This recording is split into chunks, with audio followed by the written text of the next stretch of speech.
The jungle of Velara was alive with menace. Every leaf dripped with moisture, every vine hung heavy with dew, and every step carried the risk of awakening something with claws or fangs.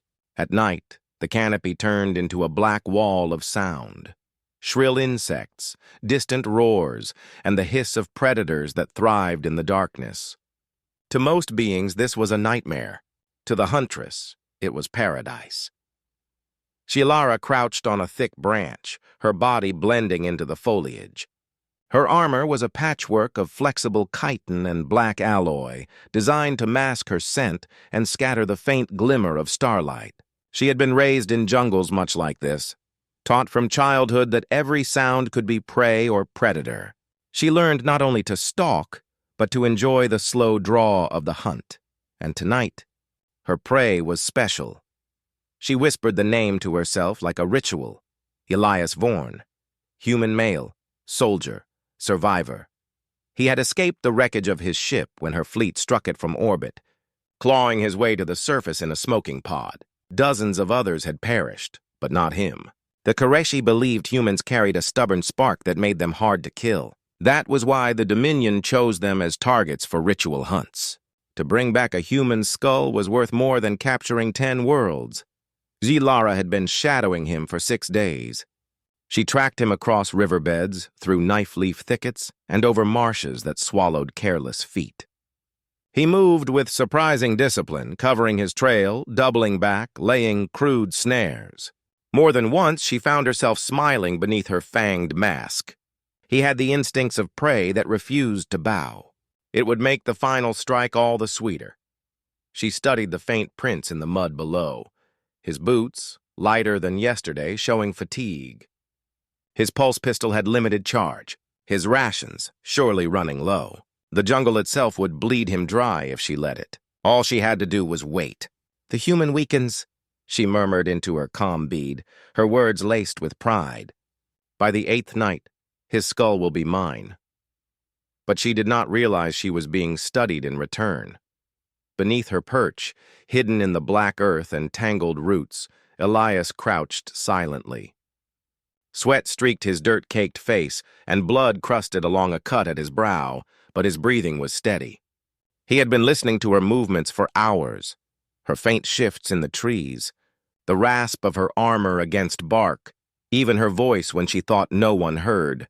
For 6 days, he had let her think she was the predator. He had run, stumbled, bled, and endured, always leaving just enough trace to keep her close, never so much that she could strike. He knew she expected him to collapse soon. That arrogance would be her mistake. His fingers closed over the hilt of his knife. He had sharpened the blade against stone until it gleamed like silver fire. Around him, the traps he had placed waited, vines stretched across paths, sharpened branches balanced above trails, pits covered with leaves. The jungle was not his home, but survival was humanity's oldest talent, and Elias had no intention of dying nameless on this forgotten moon. He looked up at her silhouette on the branch, framed by the light of Velara's twin moons. She was beautiful in a savage way, long-limbed, muscles coiled like steel cables, eyes glowing faintly gold. But beauty didn't matter. She was a predator who thought him broken. His lips twisted into a grin despite the pain gnawing at his ribs. "You think you've been hunting me," he whispered, too low for her to hear. "But I've been hunting you." The night wind carried the smell of wet leaves and distant ash. Somewhere in the distance, a great beast roared, shaking the treetops. The jungle bent to predators without question, but this time, Elias refused to bend.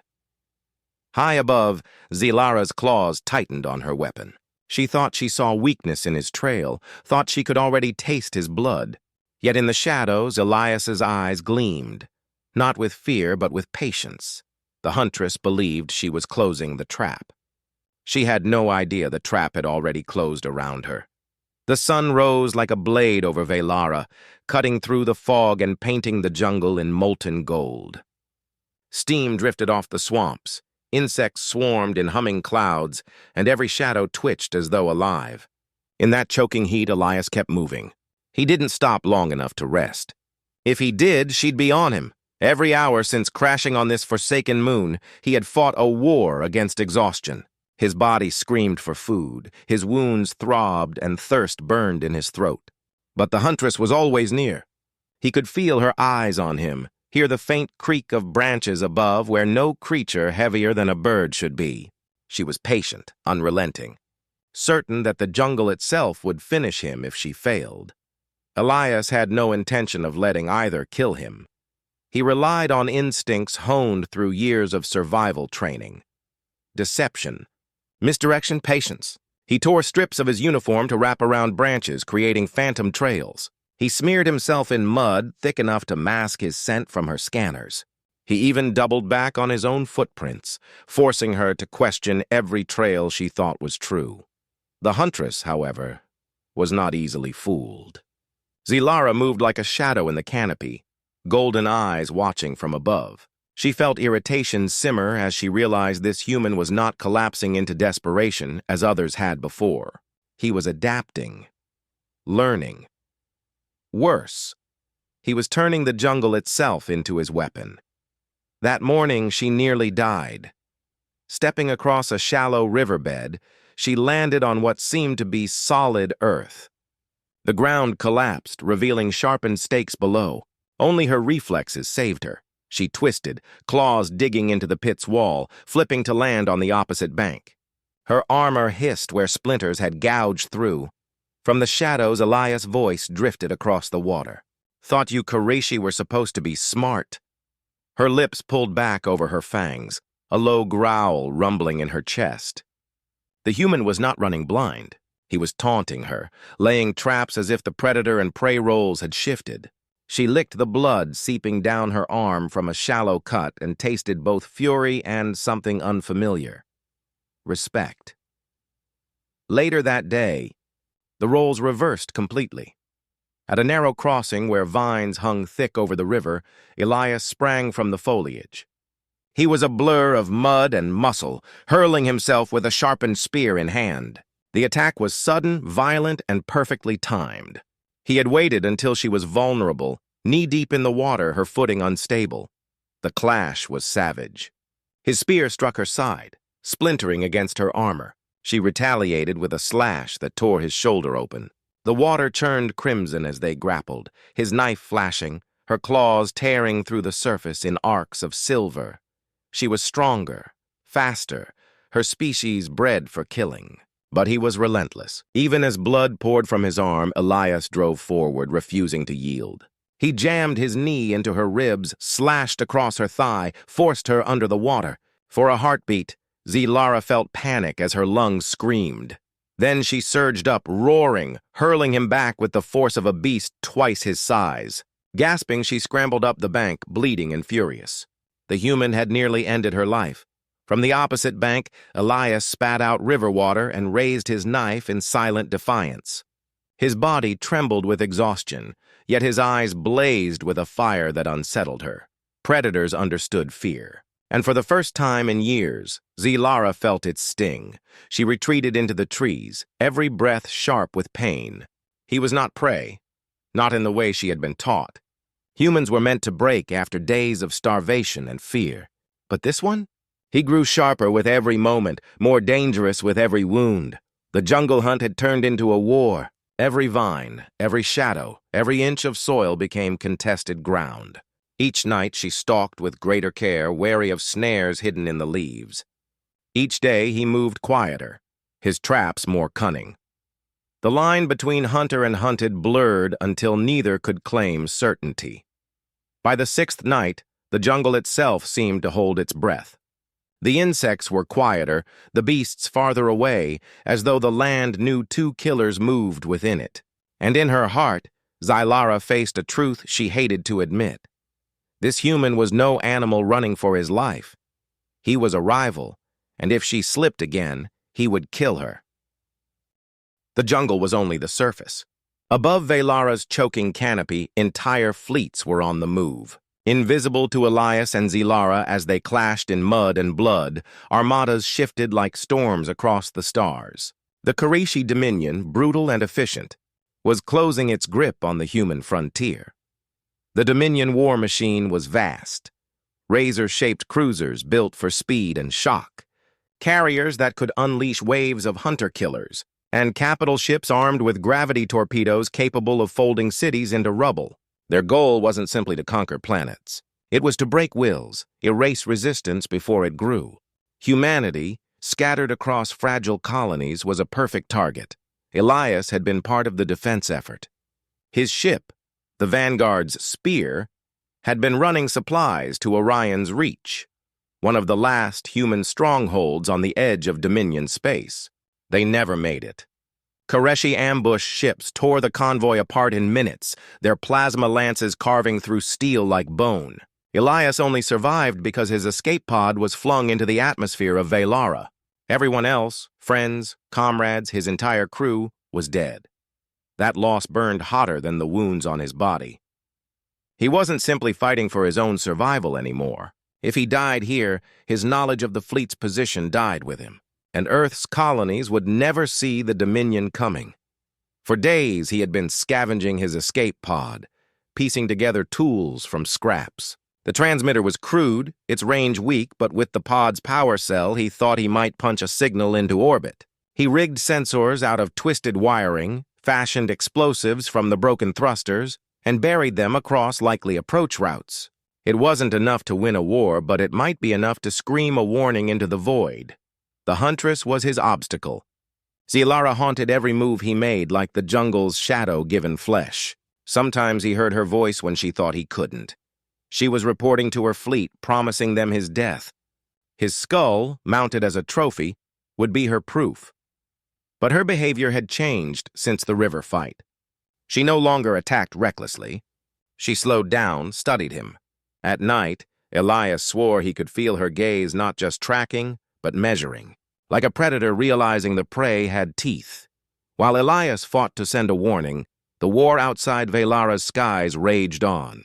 Human colonies were under siege. Reports spoke of burning cities on Tel Maris, orbital bombardments on Haven's Gate, and Karishi boarding parties that butchered every survivor.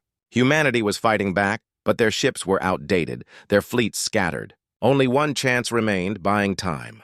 Time to rally reinforcements from Earth. Time to adapt, as humans always had.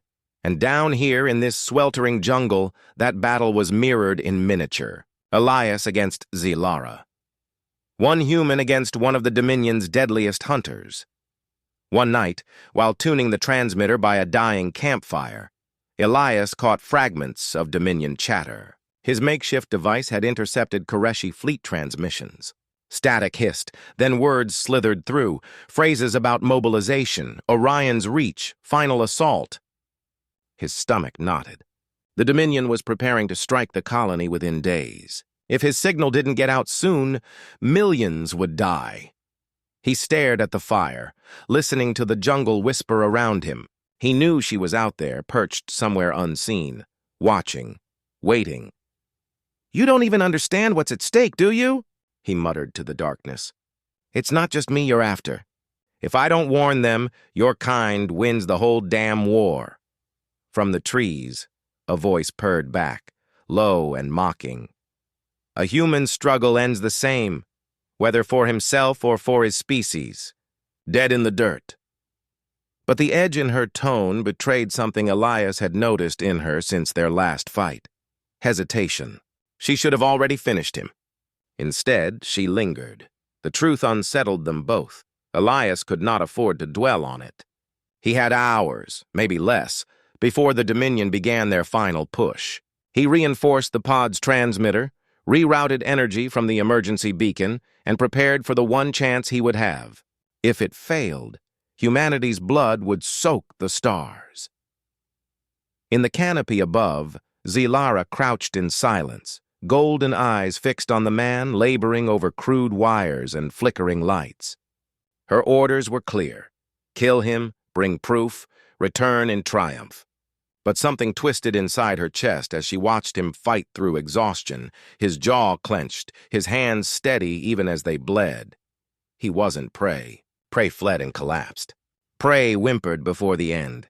This human built, fought, adapted, endured. For the first time, She wondered if killing him would not prove her strength, but reveal her weakness. The seventh dawn broke like fire through smoke. The jungle steamed, the air thick enough to choke, and the cries of predators echoed from deep within the canopy. For days, Elias and Zylara had circled each other like wolves, testing, striking, retreating. Now patience was gone. Both knew it would end today. Elias set his trap before sunrise. He buried charges beneath the undergrowth, rigged to the last of his pod's power cells. His knife was strapped tight against his wrist, a broken spear in his hand, sharpened to a lethal point. His body was failing him, shoulder torn, ribs bruised, eyes rimmed red from sleepless nights, but his mind was steel.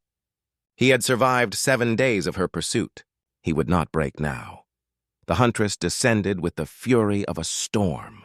She came not with stealth, but with raw aggression, crashing through the canopy, twin plasma blades glowing white in her claws. Her roar split the air as she drove toward the clearing where Elias stood waiting. He triggered the charges. The explosion ripped the jungle apart. Trees toppled like matchsticks, soil and fire erupted skyward, and the shockwave hurled Zylara into the air. She struck a boulder with bone-cracking force, her armor sparking, smoke curling from her body, but she rose. Blood streaked her jaw, her blades hissed to life, and her eyes burned with savage determination. Elias did not run. He lunged, spear raised. The two collided in a frenzy of violence. Her strike cut the shaft in half, the plasma searing wood into ash, but Elias turned the broken length into a dagger and rammed it into the joint of her armor. She snarled, claws flashing. His chest split open beneath her strike, hot pain tearing through him, yet he drove forward, knife slicing into her thigh. The clearing became a battlefield of mud and blood. She moved with precision, every blow meant to kill. He moved with desperation and instinct, every attack designed not just to wound, but to survive. His pulse pistol fired once, scorching her shoulder, but the cell died before he could pull the trigger again. They were stripped down to their raw selves, blade, claw, bone, and will. At one point, she pinned him, her claws pressing into his chest, the plasma blade humming an inch from his throat. Anyone else would have surrendered in that moment. Elias bared his teeth and rammed his knife upward, slicing through the gaps in her armor. The move forced her off, bleeding and enraged. They circled each other, breath ragged, blood dripping into the soil. No words were exchanged. None were needed. And then the sky split open. A thunder like the wrath of gods rolled across Velara as fire streaked through the heavens. Human destroyers pierced the atmosphere, guns blazing, answering the beacon Elias had triggered the night before. Behind them came the Koreshi fleet, warships descending like hawks, plasma lances cutting the air with streaks of light. The jungle quaked as orbital bombardments rained down. Whole stretches of forest went up in fire. Rivers boiled, beasts fled in terror, and the duel of two hunters was swallowed by the clash of empires. Elias staggered to his feet, staring upward. Relief and dread warred inside him. The message had worked. The fleet was here. But so were the Koreshi, their war engines blotting out the sun. Humanity's survival had just been bought in blood, and now the true war had come to claim it. Zylara steadied herself against a tree, blades dripping crimson. She should have struck him then, ended the hunt before the chaos consumed them. Yet she did not move. Her gaze lifted to the skies, to the storm of ships tearing each other apart, and for a heartbeat, the mask of predator slipped. For the first time, she saw Elias not as prey, not as quarry, but as a mirror, another warrior stranded in a war too vast for one soul. The earth shook as another bombardment struck nearby, trees crashing, soil erupting into flame. The hunt was over. The jungle would no longer decide their fates. Now the stars would. The jungle burned behind him. Gunships tore open the canopy, their turbines screaming as they dragged Elias from the chaos below. He fought against the medic's hands as they strapped him down, his vision swimming in blood and exhaustion. All he could think was of golden eyes still alive somewhere in that fire. The Huntress, did she survive? He rasped. The medic gave no answer, only forced an oxygen mask over his mouth. Elias didn't rest. He couldn't. His war hadn't ended in the jungle. It had only changed battlegrounds.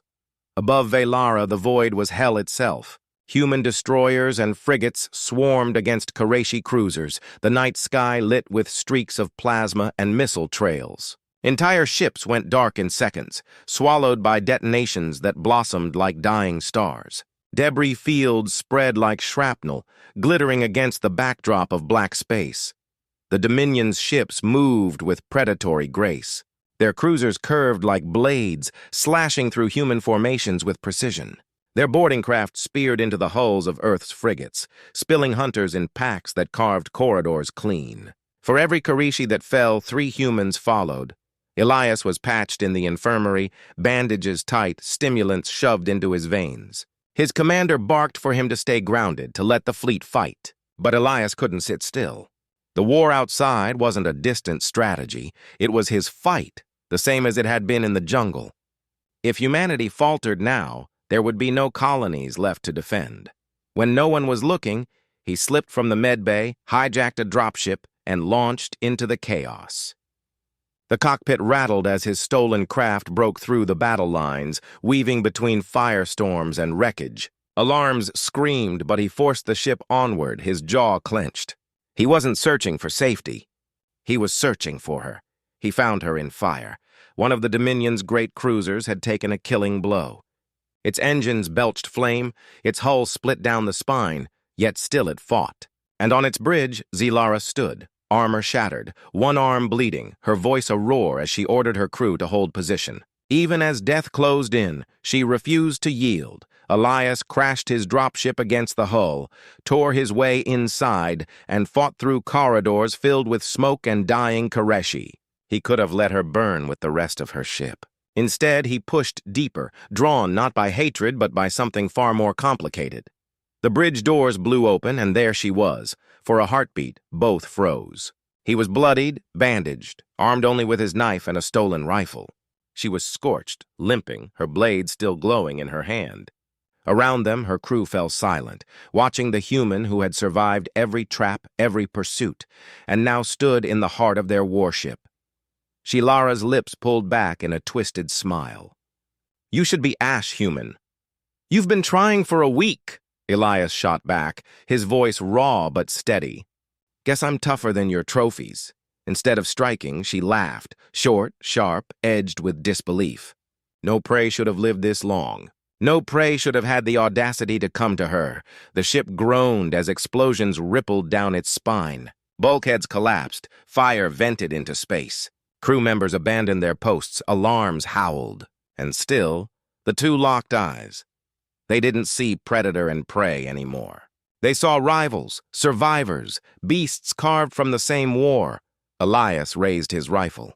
She lifted her blade. The duel they had begun in the jungle had come to its true arena. Not mud and trees, but steel and fire, with the galaxy itself collapsing outside. The bridge trembled, cracks opening in the floor.